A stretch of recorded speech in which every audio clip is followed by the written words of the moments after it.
السلام عليكم ورحمة الله وبركاته. إن الحمد لله نحمده ونستعينه ونستغفره ونعوذ بالله من شرور أنفسنا ومن سيئات أعمالنا. من يهده الله فلا مضل له ومن يضلل فلا هادي له، وأشهد أن لا إله إلا الله وحده لا شريك له، وأشهد أن محمدا عبده ورسوله. أما بعد فإن خير الحديث كتاب الله، وخير الهدي هدي محمد صلى الله عليه وسلم، وشر الأمور محدثاتها، وكل محدثة بدعة، وكل بدعة ضلالة، وكل ضلالة في النار. وقال تعالى في كلامه المجيد: إنا نحن نزلنا الذكر وإنا له لحافظون. محترم سامعین کرام، بزرگان دین، نوجوانان ملت اسلامیہ اور میرے عزیز دوستو، آج کی ملاقات میں آپ حضرات کے سامنے تدوین قرآن کے سلسلے میں حالات کی روشنی میں کچھ باتیں رکھنے کی کوشش کرنا چاہوں گا. حضرات،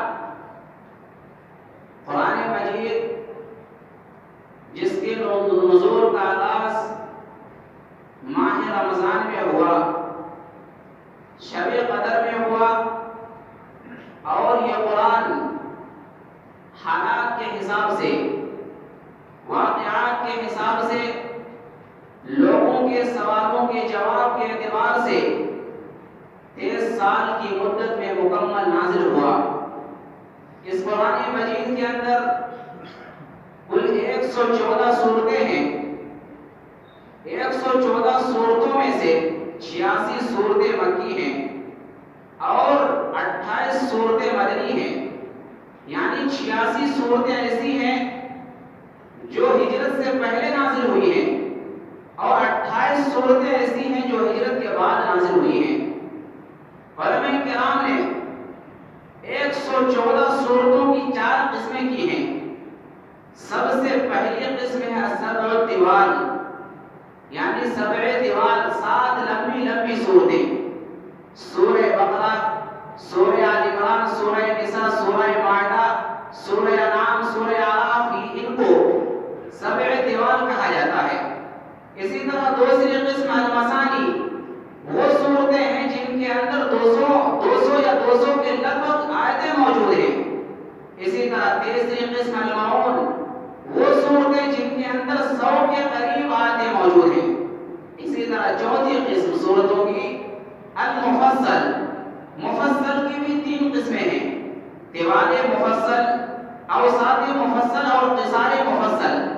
علماء کرام احادیث کی روشنی میں بیان کرتے ہیں کہ پیارے نبی صلی اللہ علیہ وسلم نماز فجر میں طوال مفصل پڑھا کرتے تھے عموماً، نماز عشاء میں عموماً اوساط مفصل پڑھا کرتے تھے، اور نماز مغرب میں پیارے نبی صلی اللہ علیہ وسلم قصار مفصل پڑھا کرتے تھے.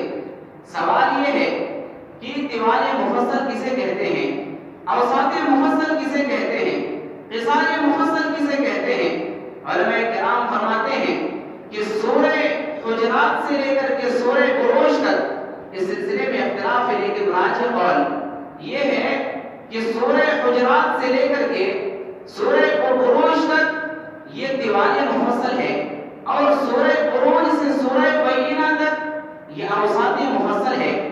اور اسی طرح سورہ زلزال سے لے کر کے سورہ ناس تک یہ قصار مفصل ہے.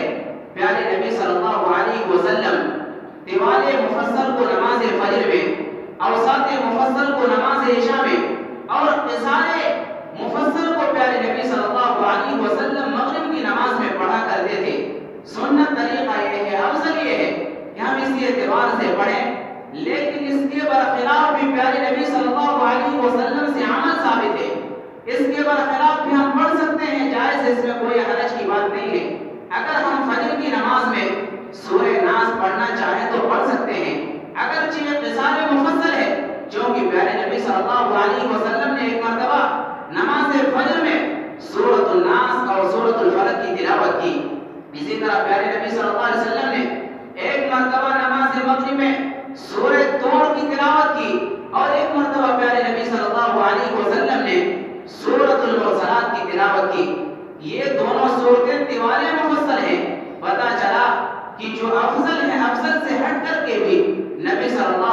وسلم کا کیا ہوا عمل ثابت ہے، ہمیں کرنے میں کوئی حرج محسوس نہیں کرنا چاہیے۔ حضرات، اللہ رب العالمین نے اس دنیا کے اندر جتنی بھی آسمانی کتابیں نازل کی ہیں، ان میں قرآن ایک ایسی کتاب ہے جس کے نزول کے بعد اللہ نے فرمایا اِنَّا نَحْنُ نَزَّلْنَا الذِّكْرَ وَإِنَّا لَهُ لَحَافِظُونَ، ہم ہی نے اس کتاب کو نازل کیا اور ہم ہی اس کی حفاظت کرنے والے ہیں۔ سوال یہ ہے کہ اللہ رب العالمین نے اس قرآن کو کیسے حفاظت کیا؟ اس قرآن کی حفاظت اللہ نے کیسے کی؟ نبی کے زمانے میں اس کی حفاظت کیسے ہوئی؟ صحابہ کرام کے دور میں اس کی حفاظت کیسے ہوئی؟ تابعین کے زمانے میں کیسے ہوئی؟ اس کو سمجھنے کی ضرورت ہے۔ آئیے دیکھتے ہیں نبی کریم صلی اللہ علیہ وسلم کے زمانے میں قرآن کو کن ذرائع سے محفوظ کیا گیا، کن ذرائع کے ذریعے قرآن کی حفاظت کی گئی۔ نبی کریم صلی اللہ علیہ وسلم کے زمانے میں اس بات کو اچھی طرح یاد رکھیں کہ نبی صلی اللہ علیہ وسلم کے زمانے میں دو طریقے تھے جن کے ذریعے قرآن کی حفاظت کی گئی۔ ایک طریقہ ہے حفظ اور ایک طریقہ ہے کتابت، لکھ لیا کرتے تھے۔ سب سے پہلا طریقہ کہ صحابہ کرام قرآن کو یاد کر لیا کرتے تھے، قرآن کو حفظ کر لیا کرتے تھے۔ اس سلسلے میں اہل علم کہتے ہیں كان داب الصحابة من أول نزول الوحي إلى آخره المسارعة إلى حفظه، جب بھی قرآن کی کوئی آیت نازل ہوتی تھی صحابہ کرام دوڑ پڑتے تھے، صحابہ کرام جلدی کرتے کہ ان آیتوں کو یاد کر لیں، ان آیتوں کو حفظ کر لیں۔ حضرات، اگر آپ صحابہ کرام کی زندگی کا مطالعہ کریں گے تو معلوم ہوگا کہ اسی محنت کی وجہ سے، اسی لگن کی وجہ سے صحابہ کرام کی اکثریت حفاظ کی تھی، صحابہ کرام میں سے اکثریت حافظ قرآن تھے، ان کی اکثریت کو قرآن یاد تھی۔ حضرات، اس کی بہت ساری مثالیں ہیں۔ آپ سب سے پہلے دیکھیں غزوہ احد، جو اسلامی جنگ لڑی گئی، اسلامی دوسری جنگ جو اسلام کے درمیان اور کفر کے درمیان لڑی گئی، یہ جنگ غزوہ احد کی جنگ ہے۔ اس کے اندر 70 کے قریب مسلمان شہید ہو جاتے ہیں۔ پیارے نبی صلی اللہ علیہ وسلم تدفین کا عمل مکمل کرتے ہیں۔ جب پیارے نبی صلی اللہ علیہ وسلم ان کو دفناتے ہیں، قبر کھودتے ہیں، ایک ایک قبر میں 3 صحابہ کرام کو دفن کرتے ہیں۔ دفن کرنے سے پہلے پیارے نبی صلی اللہ علیہ وسلم پوچھتے ہیں کہ ان میں سب سے زیادہ قرآن کس کو یاد ہے؟ ان تینوں میں سب سے زیادہ قرآن کس کو یاد ہے؟ مفسرین کہتے ہیں اس آیت کریمہ کی روشنی میں کہ جتنے صحابہ کرام میدان احد میں، جنگ احد میں شہید ہوئے تھے، وہ سارے کے سارے حافظ تھے۔ اگر وہ سارے کے سارے حافظ نہ ہوتے تو پیارے نبی صلی اللہ علیہ وسلم یوں کہتے کہ ان میں کس کو قرآن یاد ہے، کس کو قرآن یاد نہیں ہے۔ پیارے نبی نے یہ جملہ نہیں کہا، پیارے نبی صلی اللہ علیہ وسلم نے یہ جملہ استعمال کیا کہ ان میں سب سے زیادہ قرآن کس کو یاد ہے۔ اس سے استدلال کرتے ہوئے علماء کرام کہتے ہیں کہ غزوہ احد میں جتنے صحابہ کرام شہید ہوئے وہ سارے کے سارے حافظ قرآن تھے۔ اسی طرح سے حضرات، بہت ہی مشہور واقعہ آپ کو معلوم ہے، بئر معونہ کے اندر 70 صحابہ کرام شہید کر دیے گئے۔ ایک وفد پیارے نبی صلی اللہ علیہ وسلم کی خدمت میں آیا، کہنے لگا یا رسول اللہ، ہمارے بستی کے لوگ ایمان لے آئے ہیں، ہم مسلمان ہو گئے ہیں، آپ ہمارے ساتھ کچھ صحابہ کرام کو بھیج دیں تاکہ وہ ہمیں دین کی تعلیم دے، اسلام کی تعلیم دے، ایمان کی تعلیم دے۔ پیارے نبی صلی اللہ علیہ وسلم نے 70 کے قریب صحابہ کرام کو روانہ فرمایا۔ یہ صحابہ کرام جب بئر معونہ کے قریب پہنچے، ان لوگوں نے غداری کی اور 70 کے 70 صحابہ کرام کو شہید کر دیا۔ اور یہ 70 کے 70 صحابہ کرام حافظ قرآن تھے۔ یہ 70 کے 70 صحابہ کرام ایسے تھے جنہوں نے قرآن کو حفظ کر لیا تھا۔ اسی طرح سے حضرات، سن 11 ہجری میں مسلمہ کذاب کے خلاف جنگ لڑی گئی۔ اس جنگ میں 70 کے قریب صحابہ کرام شہید ہوئے۔ ان کے بارے میں بھی آتا ہے کہ وہ سارے کے سارے حافظ قرآن تھے۔ اسی طرح ابن ندیم رحمۃ اللہ علیہ، حفاظ کرام، صحابہ کرام میں جنہوں نے قرآن کو حفظ کر لیا تھا، ان کی ایک فہرست بنائی اور ان میں بہت سارے صحابہ کرام کو انہوں نے گنوایا کہ جنہوں نے قرآن کریم کو یاد کر لیا تھا۔ ان تمام دلائل سے بات ثابت ہو جاتی ہے کہ صحابہ کرام کی اکثریت یہ حافظ قرآن کی تھی۔ صحابہ کرام نے قرآن کی حفظ کرنے کے ذریعے کیا، قرآن کو یاد کر کے قرآن کی حفاظت کی۔ اللہ رب العالمین نے قرآن کو یاد کرنے کا یہ اسباب دنیا والوں کو عطا فرمایا۔ اسی طرح حضرات دوسرا طریقہ پیارے نبی صلی اللہ علیہ وسلم کے زمانے میں جو قرآن کو محفوظ کیا گیا، اس کا دوسرا طریقہ کتابت ہے۔ پیارے نبی صلی اللہ علیہ وسلم پر جب بھی قرآن نازل ہوتی تھی، پیارے نبی صلی اللہ علیہ وسلم فوراً لکھنے کا حکم دیتے تھے اور فوراً صحابہ کرام کو لکھنے کا حکم دیتے تھے۔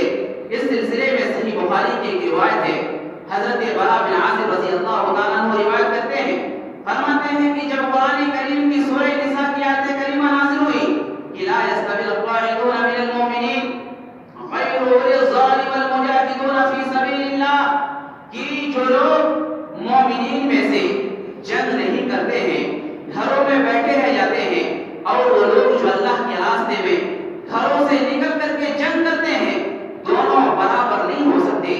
جب یہ آیت کریمہ نازل ہوئی، پیارے نبی صلی اللہ علیہ وسلم نے حکم دیا کہ زید بن ثابت کو بلاؤ۔ زید بن ثابت کو بلایا گیا۔ پیارے نبی صلی اللہ علیہ وسلم نے فرمایا کہ اے زید بن ثابت، قرآن کریم کی اس آیت کو تم لکھ لو۔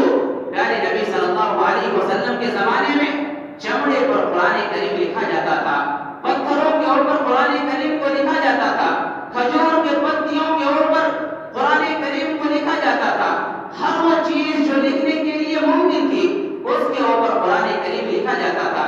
اسی طرح سے حضرات دوسری دلیل کہ پیارے نبی صلی اللہ علیہ وسلم نے فرمایا کہ دشمن کے علاقے میں قرآن کریم کو لے کر کے مت جاؤ۔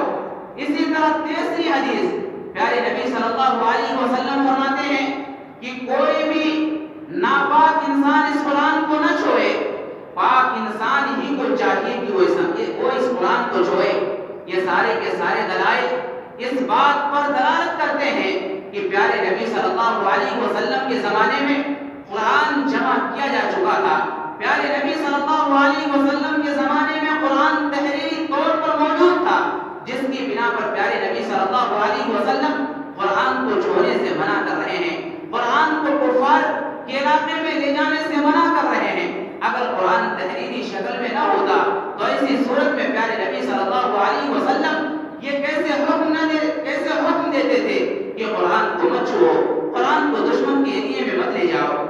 پتہ چلا کہ پیارے نبی صلی اللہ علیہ وسلم کے زمانے میں تحریری طور پر قرآن کو مکمل کیا جا چکا تھا، لیکن یہاں پر میں آپ کے سامنے یہ بات واضح کرتا چلو کہ پیارے نبی صلی اللہ علیہ وسلم کے زمانے میں کتابت کا کام مکمل ہو چکی تھی، کتابت کا کام یہ مکمل ہو گئی تھی، لیکن قرآن کریم کو مکمل یہ کتابی شکل میں جمع نہیں کیا گیا تھا۔ قرآن کریم یہ بکھرے ہوئے تھے، مختلف چیزوں میں لکھا ہوا تھا، اور مختلف صحابہ کرام کے پاس قرآن کریم موجود تھا۔ اس چیز کو اب پیارے نبی صلی اللہ علیہ وسلم نے قرآن کریم کو ایک جگہ کیوں جمع نہیں کیا؟ اس سلسلے میں مختلف تعبیرات علماء کرام نے بیان کی ہیں۔ ایک تعبیر تو یہ ہے کہ پیارے نبی صلی اللہ علیہ وسلم نے اس کی ضرورت ہی نہ محسوس کی، اس کی ضرورت ہی نہ سمجھی، چونکہ سارے کے سارے صحابہ کرام قرآن کو یاد کر لیتے تھے۔ جب سارے کے سارے صحابہ کرام کو قرآن یاد تھے تو ایسی صورت میں قرآن کو ایک جگہ جمع کرنے کی ضرورت پیارے نبی صلی اللہ علیہ وسلم نے محسوس نہیں کیا۔ اس انداز سے قرآن کریم کو نبی صلی اللہ علیہ وسلم کے زمانے میں محفوظ کیا گیا۔ اس کے بعد حضرت ابوبکر صدیق رضی اللہ تعالیٰ عنہ کا زمانہ آیا۔ حضرت ابوبکر صدیق رضی اللہ تعالیٰ عنہ کے زمانے میں حضرت عمر فاروق رضی اللہ تعالیٰ عنہ ایک دن حضرت ابوبکر صدیق کے پاس آئے، کہا کہ ابوبکر اس جنگ کے اندر حفاظ کرام شہید ہو گئے، یہاں پر اتنے حفاظ کرام شہید ہو گئے، اندیشہ ہے کہ کہیں قرآن ضائع نہ ہو جائے، برباد نہ ہو جائے، اس لیے میرا مشورہ یہ ہے کہ قرآن کو کتابی شکل دے دی جائے، قرآن کو ایک مرتب انداز میں تیار کر دیا جائے، سب سے پہلے تو حضرت ابو بکر ڈر گئے، حضرت ابو بکر سہم گئے، لیکن پھر حضرت ابو بکر صدیق رضی اللہ تعالیٰ عنہ کا سینہ اللہ رب العالمین نے کھول دیا۔ حضرت ابو بکر صدیق رضی اللہ تعالیٰ عنہ اس پر تیار ہو گئے اور 3 صحابہ کرام کو حکم دیا۔ وہ 3 صحابہ کرام کون کون ہیں؟ زید بن ثابت، حضرت عبداللہ بن رواحہ، ابی بن کعب، ان 3 صحابہ کرام کو حکم دیا کہ تمہاری یہ ذمہ داری ہے کہ جن کے پاس بھی جن کے پاس بھی لکھا ہوا قرآن موجود ہے، ان کے پاس سے تم ایک جگہ جمع کرو، کتاب شکل میں، اور قرآن کو مرتب کر دو۔ یہ حضرت ابو بکر صدیق رضی اللہ تعالیٰ عنہ نے حکم نافذ کیا۔ لیکن یہ بات یاد رہے کہ ان تینوں کو حکم دیا، 6 شرائط رکھے۔ کسی آیت کو قرآن کا حصہ تصور کیا جائے، اس کے لیے حضرت ابو بکر صدیق رضی اللہ تعالیٰ عنہ نے 6 شرائط لگائے۔ سب سے پہلی شرط تو یہ کہ اگر کوئی صحابی رسول کسی قرآن کی آیت کو ان تینوں صحابہ میں سے کسی ایک کے پاس لائے تو ایسی صورت میں ان کی ذمہ داری ہے کہ وہ آیت کریمہ خود پیارے نبی صلی اللہ علیہ وسلم سے سنا ہو۔ یہ پہلی شرط ہے۔ دوسری شرط، وہ آیت کریمہ نبی کریم صلی اللہ علیہ وسلم نے جو چیزیں لکھوائی، جن چیزوں میں قرآن کو لکھوایا، وہ آیت کریمہ ان چیزوں کے اندر موجود ہو۔ اسی طرح تیسری شرط جو حضرت ابو بکر صدیق رضی اللہ تعالیٰ عنہ نے لگائی وہ یہ کہ 7 احرف میں وہ آیت کریمہ موجود ہو، یعنی 7 قرأتوں میں سے ایک قرأت پر، 7 لہجوں میں سے ایک لہجوں پر وہ آیت کریمہ موجود ہو۔ اسی طرح چوتھی شرط جو لگائی گئی وہ یہ کہ اس آیت کریمہ کو حفاظ کی تائید حاصل ہو، بہت سارے صحابہ کرام کو وہ آیت کریمہ یاد ہو۔ اسی طرح سے 5ویں شرط جو لگائی گئی وہ یہ کہ رسول اللہ صلی اللہ علیہ وسلم کی قائم کردہ آیات اور سور کی ترتیب کے مطابق ہو۔ پیارے نبی صلی اللہ علیہ وسلم نے آیتوں کو جس ترتیب سے قائم کیا، مرتب کیا، اور جس ترتیب پر سورتوں کو مرتب کیا، اس ترتیب پر وہ اس آیت کریمہ کو لا رہا ہو۔ اسی طرح چھٹی شرط جو لگائی گئی وہ یہ کہ قرآن ہونے پر 2 عادل گواہ گواہی دے، جب جا کر کے اگر یہ 6 شرائط پائی جا رہی ہیں تو ایسی صورت میں ایک آیت کریمہ کو قرآن کا حصہ تصور کیا جائے گا۔ یہ 6 شرائط کی بنیاد پر ان تینوں صحابی رسول نے قرآن کریم کو مرتب کیا۔ اب سوال یہ ہے کہ ان تینوں نے مرتب کیا آخری آیت سورہ توبہ کی آخری آیت میں صحابہ کرام نے اختلاف کیا۔ یہ 6 شرائط میں سے 5 شرائط تو موجود تھے، لیکن ایک شرط موجود نہیں تھا، 2 عادل گواہ نہیں مل رہے تھے۔ سورہ توبہ کی آخری آیت کو جب ابو خزیمہ رضی اللہ تعالیٰ عنہ لے کر کے ان تینوں صحابہ کرام کے پاس آئے، 2 عادل گواہ نہیں مل رہے تھے۔ ایک تو ابو خزیمہ خود تھے، لیکن سپورٹ میں کوئی نہیں تھا۔ لیکن یہ بات یاد رہے کہ اگرچہ ابو خزیمہ اکیلا تھے، تنہا تھے، لیکن ابو خزیمہ کے سلسلے میں صحیح بخاری کی واضح روایت موجود ہے کہ پیارے نبی صلی اللہ علیہ وسلم نے ابو خزیمہ رضی اللہ تعالیٰ عنہ کی گواہی کو آدمیوں کی گواہوں کے برابر قرار دیا ہے۔ حضرات پتہ چلا کہ حضرت ابو خزیمہ رضی اللہ تعالیٰ عنہ خود ہی تو گواہی کے برابر تھے، جس کی وجہ سے سورہ توبہ کی آخری آیت کو قرآن کا حصہ تصور کر لیا گیا، قرآن میں شامل کر دیا گیا۔ اس انداز سے عہد صدیقی میں قرآن کا ایک نسخہ تیار کیا گیا۔ یہ نسخہ اختصار کے ساتھ یہ نسخہ حضرت عمر فاروق رضی اللہ تعالیٰ عنہ کے پاس رہا۔ حضرت عمر فاروق رضی اللہ تعالیٰ عنہ کے گزر جانے کے بعد آپ کی بیٹی حضرت حفصہ رضی اللہ تعالیٰ عنہ کے پاس یہ نسخہ گیا، اور اس کے بعد حضرت عثمان غنی رضی اللہ تعالیٰ عنہ کے دور خلافت میں جب مسلمانوں کی حکومت وسیع ہو گئی، مسلمانوں کو قرآن کی ضرورت ہوئی، تو ایسی صورت میں حضرت عثمان غنی رضی اللہ تعالیٰ عنہ نے یہ قرآن کے سلسلے میں جو اختلافات پیدا ہوئے تھے، قرأت کے سلسلے میں جو اختلافات پیدا ہوئے تھے، ان اختلافات کو ختم کر کے حضرت عثمان غنی رضی اللہ تعالیٰ عنہ نے اپنی دور خلافت میں 6 نسخے تیار کیے، اور 6 نسخوں کو تیار کرنے کے بعد مختلف شہروں میں بھیجا اور ایک نسخہ اپنے پاس رکھا۔ حضرات، ان تمام باتوں کا خلاصہ یہ نکلا کہ 3 مرحلوں میں قرآن کو تدوین کیا گیا، قرآن کو جمع کیا گیا۔ ایک نبی صلی اللہ علیہ وسلم کا زمانہ، پیارے نبی صلی اللہ علیہ وسلم کے زمانے میں تحریری طور پر قرآن کو لکھا جا چکا تھا، لیکن کتابی شکل نہیں دی گئی تھی۔ لیکن حضرت ابوبکر صدیق رضی اللہ عنہ کے زمانے میں کتابی شکل دے دی گئی، اور پھر اس کے اندر جو اختلافات پیدا ہوئے، جو نزاعات پیدا ہوئے، ان اختلافات کو ختم کر کے حضرت عثمان غنی رضی اللہ تعالیٰ عنہ نے قرآن کو باقاعدہ آج جس رسم الخط کے اندر ہم قرآن کو دیکھ رہے ہیں، اس رسم الخط میں قرآن کو مدون کیا، قرآن کو جمع کیا۔ حضرات، وہ آج بھی وہی نسخہ، آج بھی وہی جمع شدہ قرآن آج ہم اپنی آنکھوں سے دیکھ رہے ہیں۔ حضرات، آج ملک کی حالات یہ ہیں کہ آج ہمارے ملک ہندوستان کے اندر ایک آدمی جو اپنے آپ کو وسیم رضوی کے نام سے جانتا ہے، انہوں نے 2-4 دن پہلے قرآن کے خلاف سپریم کورٹ میں FIR درج کی ہے، ایک عرضی داخل کی ہے۔ اس عرضی میں انہوں نے یہ مطالبہ کیا کہ قرآن کے اندر 26 آیتوں کو قرآن کے اندر سے نکال دیا جائے، قرآن کے اندر سے 26 آیتوں کو خارج کر دیا جائے۔ کیوں؟ اس لیے کہ یہ آیتیں وائلیشن کو بڑھاوا دیتی ہیں۔ یہ آیتیں، انہوں نے دعویٰ کیا کہ یہ آیتیں دہشت گردی کو بڑھاوا دیتی ہیں۔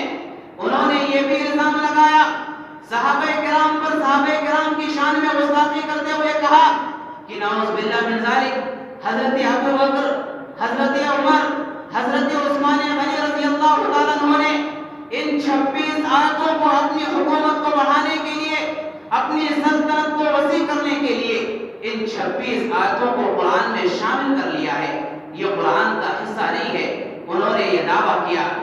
حضرات، میں آپ کو یہاں پر کہنا چاہوں گا کہ آپ سب سے پہلی بات تو یاد رکھیں کہ یہ جو انسان یہ کہنے والا ہے، یہ خبیث انسان جو اس طرح کی جھوٹی باتیں کہنے والا ہے، یہ خود اس پر معاملات کے اندر کئی الزامات ہیں، ان پر غبن کا الزام ہے، چوری کا الزام ہے، اس انسان پر قتل کا الزام ہے۔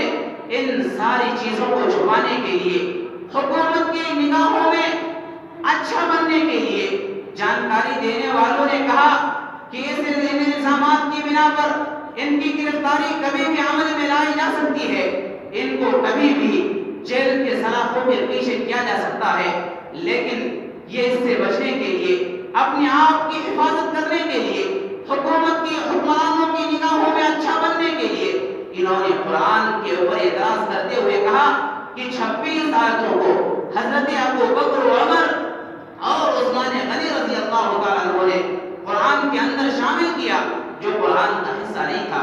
انہوں نے دوسری بات، انہوں نے صحابہ کرام کی شان میں گستاخی کی۔ حضرات، اس بات کو یاد رکھیں کہ جو انسان جیسا ہوتا ہے وہ اپنے اعتبار سے اپنے آپ پر دوسروں کو بھی قیاس کرتا ہے۔ وہ خود چور ہے، آگے والے کو بھی چور سمجھتا ہے۔ وہ خود غبن کرنے والا ہے، وہ آگے والے کو بھی غبن کرنے والا سمجھتا ہے۔ وہ خود ہیرا پھیری کرنے والا ہے اور خود وہ دوسروں کو ہیرا پھیری کرنے والا سمجھ رہا ہے۔ تو یہ جیسا انسان ہے، صحابہ کرام کو بھی وہ ایسا ہی سمجھ رہا ہے۔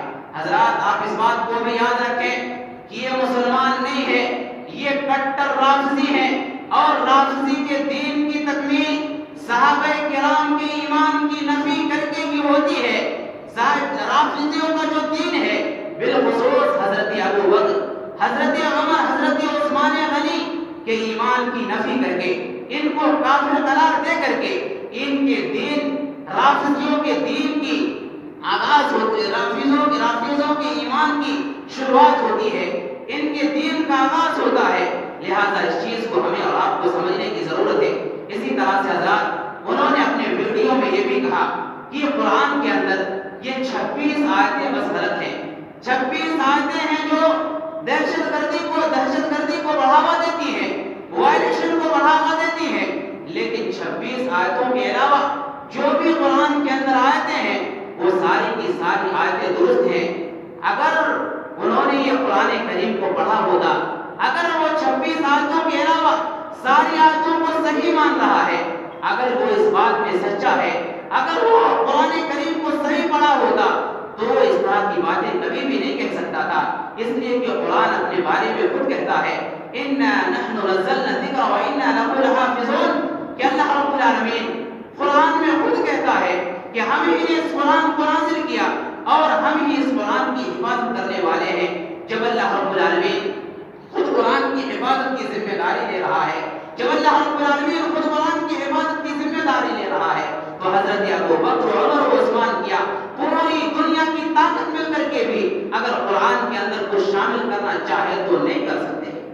اسی طرح سے حضرات قرآن خود کہتا ہے وَإِنَّهُ لَتَنزِيلُ رَبِّ الْعَالَمِينَ، یہ قرآن یہ اللہ رب العالمین کی جانب سے نازل کرتا ہے۔ وَإِنَّهُ لَكِتَابٌ عَزِيزٌ، یہ کتاب عزیز ہے، لَا يَأْتِيهِ الْبَاطِلُ مِنْ بَيْنِ يَدَيْهِ وَلَا مِنْ خَلْفِهِ، اس قرآن کے اندر باطل پھٹک نہیں سکتا، نہ آگے سے آ سکتا ہے، نہ پیچھے سے آ سکتا ہے، نہ دائیں سے آ سکتا ہے، نہ بائیں سے آ سکتا ہے۔ جب قرآن کے اندر باطل آ ہی نہیں سکتا تو یہ شخص اپنے دعوے میں جھوٹا ہے۔ یہ قرآن کے اندر 26 آیتوں کو شامل کر دیا گیا۔ حضرات ہم آخر میں آپ تمام لوگوں سے اپیل کرنا چاہیں گے کہ اس طرح کے جو بھی ویڈیوز آتے ہیں ان ویڈیوز کو ہم دوسروں تک شیئر نہ کریں۔ کیوں؟ جب ہم دوسروں کو شیئر کریں گے ایسی صورت میں ماحول خراب ہوگا، ایسی صورت میں لوگوں کے اندر غصے کا ماحول بنے گا، اور اگر لوگوں کے اندر فساد اور بگاڑ آئے تو ہم ان چیزوں کو برائیوں کو پھیلا کر کے ہم بھلائی کو معاشرے کے اندر نہیں لا سکتے۔ اگر آپ اس طرح کی ویڈیو کو سنتے ہیں ذمہ داروں تک بات پہنچائیں، اور ذمہ داروں کی ذمہ داری ہے کہ وہ اس پر قانونی کارروائی کرے، ضرورت ہے۔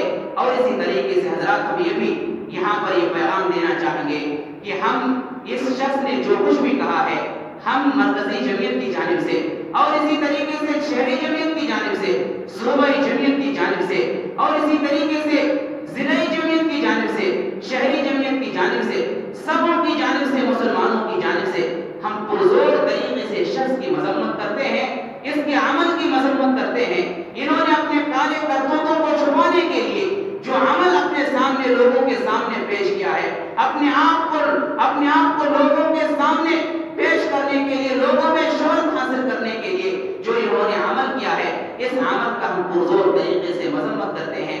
ہم اخیر میں اللہ رب العالمین سے دعا کرتے ہیں کہ اللہ تو ہم تمام مسلمانوں کو کتاب اللہ اور سنت رسول پر مکمل طور پر عمل کرنے کی توفیق عطا فرما۔ یا اللہ تو ہم تمام مسلمانوں کو صحیح راستے پر چلنے کی توفیق عطا فرما۔ یا اللہ تو ہم تمام مسلمانوں کو نیک اعمال کرنے کی توفیق عطا فرما۔ اقول قولی ھذا استغفر اللہ لی ولکم ولسائر المسلمین فاستغفروہ انہ هو التواب الرحیم۔ آمین۔ والسلام علیکم ورحمۃ اللہ وبرکاتہ۔